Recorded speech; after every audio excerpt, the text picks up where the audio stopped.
So you've been learning about how the internet works and learning it's not all magic. There is some architecture to how it all works.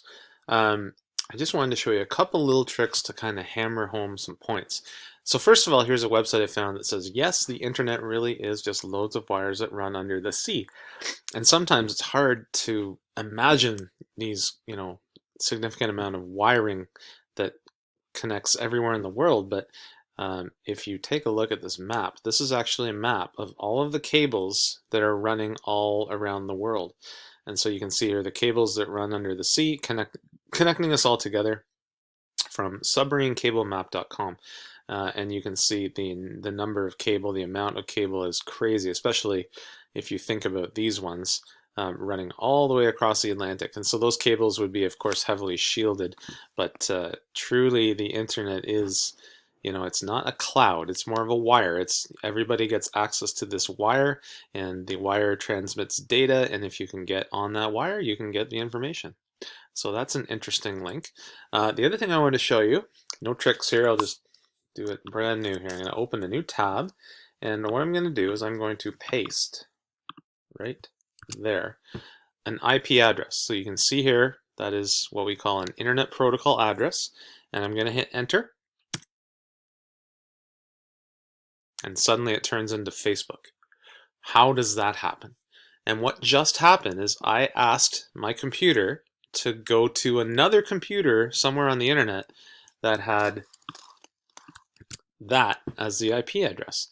And when it did, it found Facebook, because this is the IP of a Facebook server. And so when we type in facebook.com or any website at all, there is an underlying address. If you know the actual address, you can type it in, but it's a lot easier for us to remember names like Facebook or Sportsnet or whatever it is we want to find. So that's just another interesting way to surf the internet. I'm glad that we don't have to memorize all these numbers. I'm glad that DNS servers are out there translating translating the names that we type in into actual numbers for us, and we don't have to remember those. And the last trick is I'm going to go into the terminal window of my computer, and I'm going to run a program called traceroute.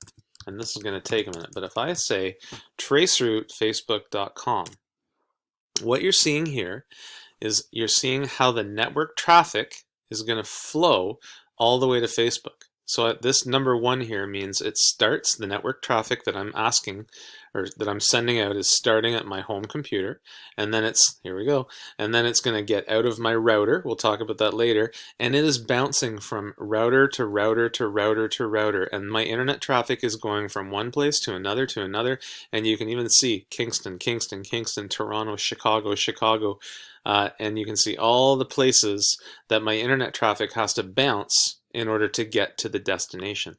So my computer doesn't directly connect to Facebook.